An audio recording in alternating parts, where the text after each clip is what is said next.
મિત્રો, ખાસ કરીને કચ્છમાં ભૂકંપ બાદ અનેક કંપનીઓ આવી. અનેક કંપનીઓ ભૂકંપ પહેલા પણ કાર્યરત હતી. એ પછી સિમેન્ટ ઉદ્યોગ હોય કે અન્ય કોઈ પ્રોડક્શન કરતી કંપની હોય, પરંતુ કંપની ડાયરેક્ટ ભરતી કરવાને બદલે હવે લેબર કોન્ટ્રાક્ટ ઉપર વધુ ફોકસ કરે છે. લેબર કોન્ટ્રાક્ટરને કંપની દ્વારા પગાર મળે છે, એનો અડધાથી પણ ઓછો પગાર ઘણીવાર એ લેબરોને આપતા હોય છે. આમ દરેક જગ્યાએ લેબર કોન્ટ્રાક્ટર દ્વારા લેબરોનું, સુરક્ષા કર્મચારીઓનું જે છે શોષણ થતું હોય છે. આવો જ એક મુદ્દો લખપતે આવ્યો છે. તો સમગ્ર હકીકત શું છે, સાંભળીએ અમારા પ્રતિનિધિ હિતેશ જોશી પાસેથી. હાજી, નમસ્કાર હિતેશભાઈ. નમસ્કાર જમલસિંહ. હા, શું છે સમગ્ર ઘટના અને ક્યાંનો મુદ્દો છે, કઈ કંપની છે અને કેટલા કર્મચારીઓ હડતાલ ઉપર ઉતર્યા છે અને મુદ્દા શું છે? જયમલસિંહ, આપને જણાવી દઉં કે લખપત તાલુકામાં આવેલી પાંદરો લિગ્નાઇટ ખાણના સુરક્ષા કર્મીઓ આજે સવારે હડતાલ પર ઉતરી ગયા છે. તેમને પૂરતું વેતન અને પીએફ સમયસર આપવામાં આવતું નથી અને ખાનગી કંપની લખપત તાલુકામાં આવેલી જે ખાનગી કંપની છે પાયોનિયર સિક્યુરિટી, તેના સુરક્ષા કર્મીઓ છે જે 14 મહિના થયા આ કંપની કાર્યરત છે. ખનીજ પાંદરો જે લિગ્નાઇટ ખાણ છે તેમાં તો થોડા દિવસ પહેલા જયમલસિંહ આપણે આ કંપની દ્વારા 3 સુરક્ષા કર્મીઓને સસ્પેન્ડ પણ કરવામાં આવ્યા હતા. જે મૌખિક અને લેખિત ઘણી રજૂઆત કરવામાં આવી છે, પણ છતાંય કોઈ પ્રશ્નનું નિરાકરણ આ કંપની દ્વારા થતું નથી. આ સાથે આપણે એ પણ જણાવી દઉં કે 1 મહિના પહેલા આ કંપનીના જ માણસો ઉમરસર પ્રોજેક્ટમાં સુરક્ષા કર્મીઓ હડતાલ કરી હતી, ત્યારબાદ ખેર પાવર પ્રોજેક્ટમાં સુરક્ષા કર્મીઓ હડતાલ કરી હતી અને આજે પાંદરો પ્રોજેક્ટમાં કરી છે. તો શું આ વારંવાર હડતાલ થાય છે, એનું પ્રશ્નનું નિરાકરણ થતું નથી?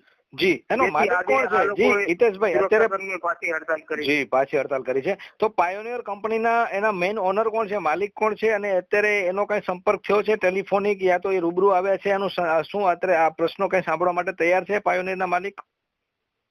હજી સુધી કોઈ જીએમડીસી ના એક અધિકારી આવ્યા હતા.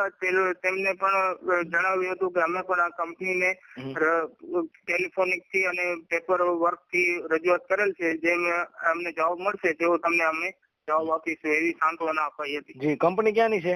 કંપની પાયોનિયર છે, જે અમદાવાદ મેલ હેન્ડલિંગ એમનું અમદાવાદ થી થાય છે.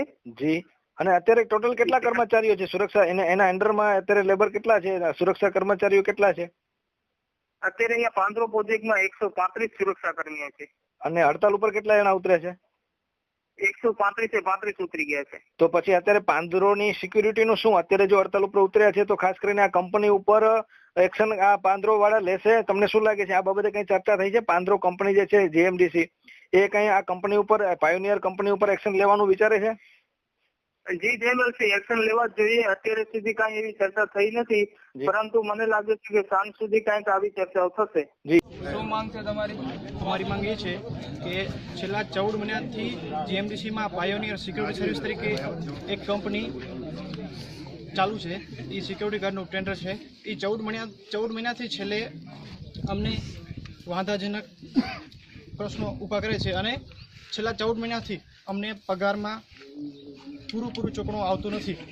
છેલ્લે 2 મહિનાથી અમારો હજી પગાર પણ બાકી છે અને જ્યારે પીએફની માંગ કરી છે ત્યારે હજી એ લોકો યુએન નંબર અપડેટ નથી કર્યા અને અમારા ખાતામાં જ્યાં સુધી પીએફ નંબર નથી ત્યાં સુધી અમે ઓનલાઈન પણ ચેક કરી શકતા નથી. મારું નામ સોદા કનકસિંહ માધુભાઈ છે અને હું પાયોનિયર સિક્યુરિટી સર્વિસમાં નોકરી કરું છું. અને આ પાયોનિયર સિક્યુરિટી સર્વિસમાં તમામ ગાર્ડ 135 ગાર્ડ છે, જો દેખાય છે એ હડતાલ ઉપર બેઠા છે અને એની જે માંગણીઓ છે એ પૂરી થતી નથી.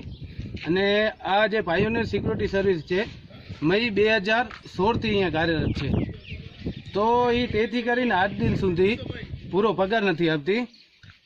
અને 19 જાન્યુઆરી 2017ના જે પણ લઘુત્તમ વેતન કેન્દ્ર સરકારે એ મંજૂર કર્યું છે એના મન ફાવે એટલા રૂપિયા કાપી લે છે.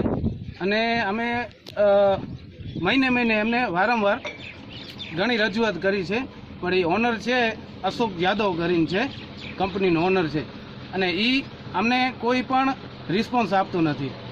અને અમારે અહીંયા 3 મહિના થયા પગાર નથી થયા અને પહેલાંના કાપ્યા છે એ પણ અમને ડિફરન્સ મળ્યો નથી. અમે ના છૂટકે હડતાલ ઉપર બેઠા છીએ અને આજથી સવારથી બેઠા છીએ, હજી સુધી એમનો કોઈ રિસ્પોન્સ અમારા કંપની વતી આવ્યો નથી.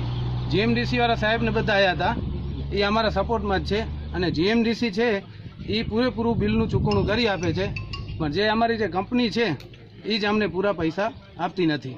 અને જ્યાં સુધી આ નિવારણ નહીં આવે ત્યાં સુધી અમારી હડતાલ સમેટાશે નહીં.